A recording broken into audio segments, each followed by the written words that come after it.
Hey guys, what's up? It's me, Thomas. Tonight we're back here with Death Battle. Tonight we got a battle of the samurai. We're taking on the time-traveling Samurai Jack against the #1 Afro Samurai. So yeah, these two have sworn, defeated many enemies out of their leagues with just a sword. So let's see who wins. Will Samurai Jack get it back to the past? Will Afro Samurai prove he's #1? So be sure to like, subscribe for more. Hope you enjoy. Let's go. You'll understand once you get through the analysis. Let's go. Among the soldiers of history, the samurai is one of the most prestigious and dangerous. So let's pit two of the best of them in a fight to the death. Samurai Jack, the warrior prince lost in time. And Afro Samurai, who's one cold-blooded mother effer. He's Wiz and I'm Boomstick. And it's our job to analyze their weapons, armor, and skills to find out who would win a death battle. Here we go. First up. Long ago, in a distant land, Aku, the shape-shifting master of darkness, unleashed an unspeakable evil. But a foolish samurai warrior wielding a magic sword stepped forth to oppose me. I mean him. And that nameless samurai became known as... Jack. Jack was out. Jack. Yo, Jack was Jack. Doesn't really strike fear into your enemies. Young Jack was the son of a Japanese emperor who had imprisoned Aku years before. However, upon Aku's return, the emperor and his army were quickly defeated. The last of all hope remained in the hands of his son. Oh, look how small he is. Well, to prep for beating the snot out of Aku, little Jack traveled the world, training with the best of the best. Most notably, he learned horseback riding from a sheikh, staff fighting in Africa, wrestling from gladiators, axe throwing from a Russian boyar, mounted combat from the Mongols, martial arts from Shaolin monks, and archery from freaking Robin Hood. You know, everyone's favorite talking fox. Ooh, not lolly. Wrong Robin Hood. Yeah, wrong guy. That's your opinion. Jack's progress was exceptional. At just 8 years old, he defended a whole village from a band of marauders. All before he could even legally drink the good stuff. 17 years later, he was ready for the final boss. He just needed one more thing. His pajamas.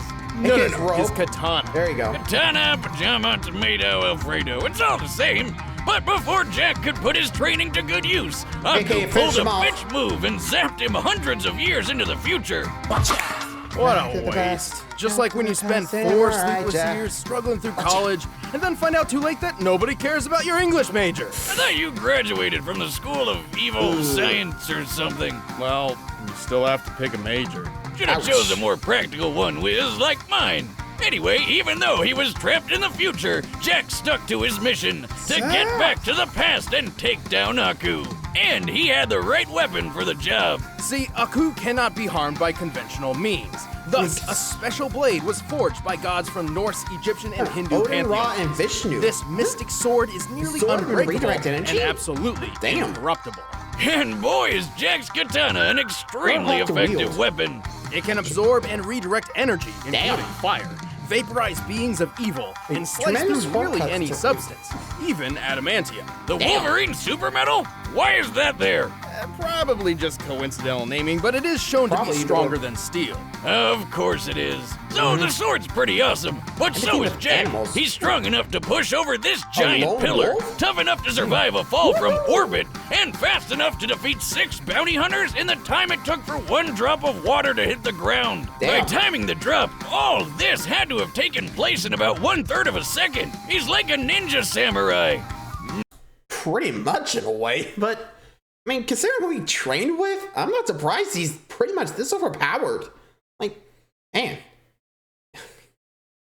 No wonder Aku bitched out and sent him to the future. You couldn't defeat him. Coward. Wow, never thought I'd hear that me agreeing with Boomstick, but it's kind of accurate in a way. Anyway, moving along. Ninja Mirai. Actually, he is trained in ninjutsu, which probably helped when he was forced to dodge beams of sunlight. For this one in particular, it's clear Jack began dodging after the beam was fired. By examining both Jack and the beam's movement frame by frame, we've concluded his highest reaction speeds must be nearly 70% the speed of light. Damn, that's fast. What can he do? Next thing you'll tell me he has the power to fly or something. Well, Jack can't fly, but he jump did good. learn how to... Jump good. Like so. Yes, that. By strapping a giant boulder on his back, which compared to his height we can determine to weigh 39 tons, Jack learned how to leap high enough to clear these trees. Crouching tiger, hidden samurai. Pretty much. These trees are pretty big, and this jungle has a bunch of these ugly baboons running around. And if I were a betting man, which I am, I'd say that this is the African looks like rainforest, fun. where the average tree is about Cross, 130 the feet Mongols, tall. Tips on Jack Oh, from that's my not basketball cool. team. Guy's got hops. We haven't even mentioned the time he survived several exploding missiles with his friend, the Man, Scotsman. Why does he look so familiar? Well, I like him. With so much talent, it was only a matter of time until Jack found his way home Gotcha. and defeated Aku once and for all. Finally. But it took a lot longer than it probably should have.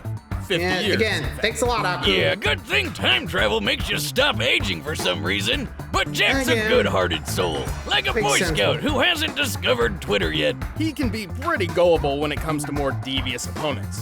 Also, he continues to prolong his lonely journey over and over just because he frequently puts the needs of others before his own. Still, the forces of evil should watch out for Samurai Jack.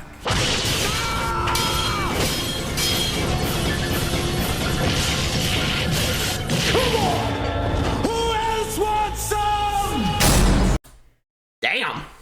Woohoo. Like I said, no wonder Aku sent him to the future. He couldn't deal with him. So I thought, I'll leave that to future me. Like, yeesh. But nope, he's thrived and survived for about 50 years, I guess. Considering, like, it said 75, but appears 75, so... Or 25, sorry. You know what I mean, right? From the opening? So it had to be 50 years. Jeez. I mean, I still remember when the trailers for the last season of Samurai Jack was actually him struggling with this. Like, wow. Anyway, so that's one samurai. Time to check out the other one. Afro, aka the number one. You'll see what I mean in a minute. The stories that surround the two sacred headbands are as many as Yeah, the men who headbands. died in their pursuit. To hear What's that so story. special about some strips of headcloth? Legend says they were created by the gods, or they can grant the legends. wearer supernatural powers. But in Again, truth, bull. the headbands only bring They're pain and ageless. loss. Debatable. Such was the case with Afro Samurai. Yeah, it was probably pretty much.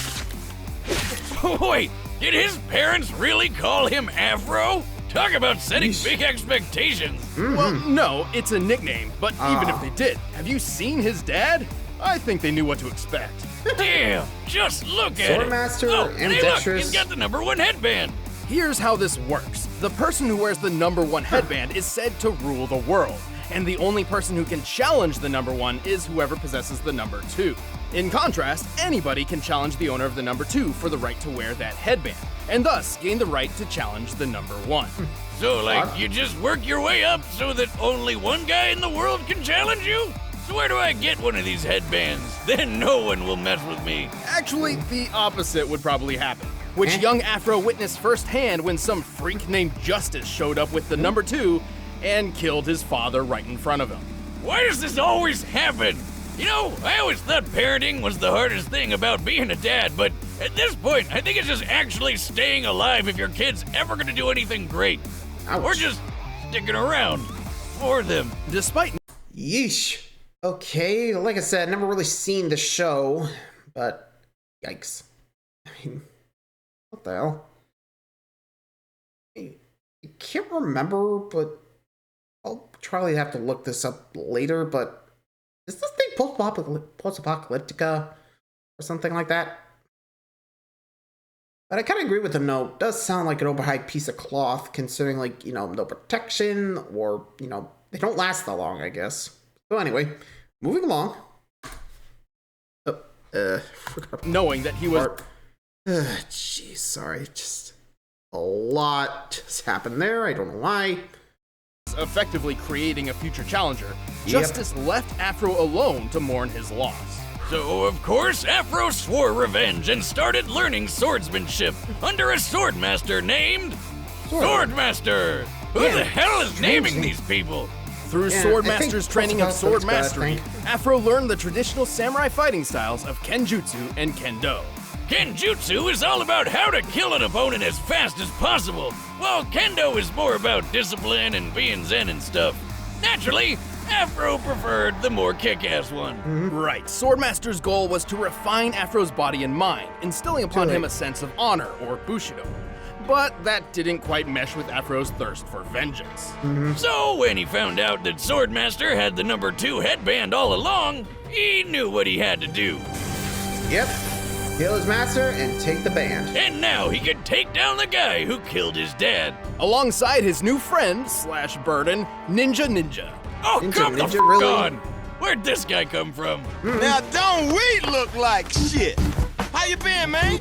Well, it's not entirely clear. He's there, but at the same time, not there. So, Ninja Schrodinger's is believed cat to be now? the guardian of the number 2 headband. But all he ever really does is talk, and talk some more. He got arrows and grenades and shit. You ain't got no chance, dude. Though it's also possible Yeah, Ninja is just simply shut a up. figment of Afro's mind, brought about by psychological stress. You know, I have an Yeah, makes imaginary sense. friend. Aren't you a little old for that? Not for Al Gundy. He's a Al gun Gundy. who also talks to me. He tells me to do stuff. Okay. psychos this much? Anyway, to be honest, calling Afro a samurai is a bit misleading. So, he's Ronin actually more more like akin it. to a Ronin, a just samurai like Jack. with no master. And so, with his swordsmanship perfected, Afro wandered the world searching for justice, carrying an arsenal fit for revenge. Including his father's sword. This super long inches. blade has Oh, lasted through decades of battle without much issue. Perfect for kicking some ass. He also has a Steel steel comb, comb, cigarettes. which can be a surprisingly Koichi effective technique. offensive and defensive tool. And since he doesn't care about that honor BS, he's not afraid to play dirty by attacking with his sandals. But while on the Okay, road kicks. to justice, Afro's number 2 headband attracted all manner of dangerous enemies.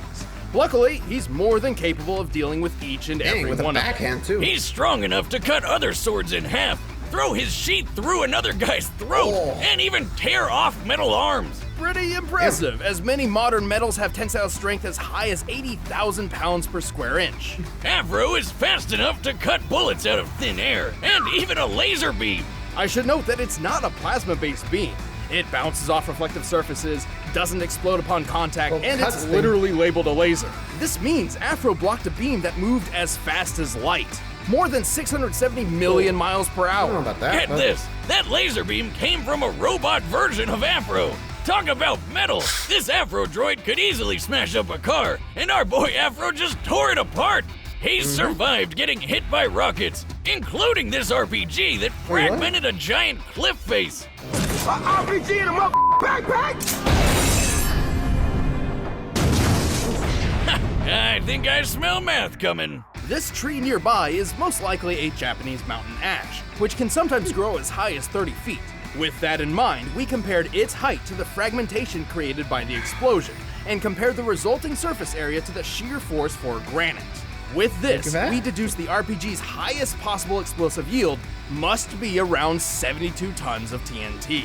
Damn, what kind of mega rocket launcher are these guys packing? And where do I get it? Many stood in his way, and Afro didn't get through them all unscathed. But by cut the through a end, lot. he cut down justice, took his revenge in hand, and proved to the world that He's Afro number one. Samurai is number 1. Why you gotta kill all my men? Why you gotta kill me? Nothing personal. It's just revenge. Wow. That was actually really dope. Not sure if it's like, well, you know, a thing, but anyway, so we're almost there. Just time for the battle. Let's see which of these samurai win. Will it be Jack or Afro? Let's find out.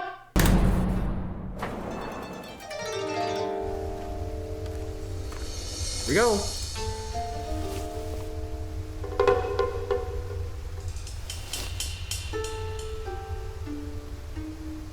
Huh. Same bridge she met Scotsman at. Yeah, I remember the scene. Oh, here comes Afro.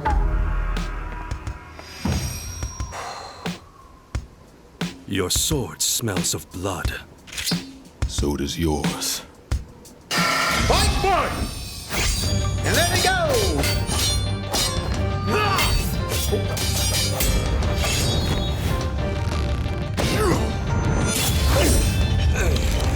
Really? Jeez. Uh-oh. Ow. Nope. Try again.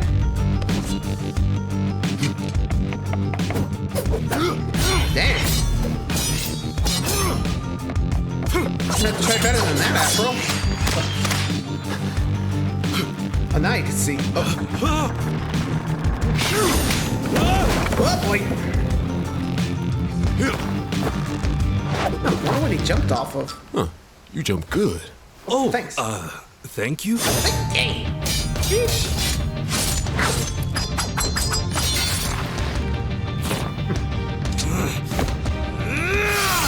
Oh! Damn. Uh-oh, there goes your sword. Oops.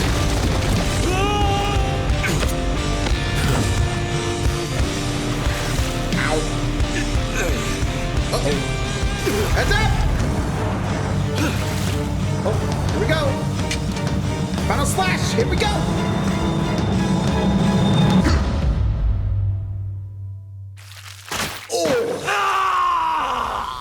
Oh, what was that? That was his right arm. Ouch. Oh, I think Afro, that was done. Jack, what about 99 Afro?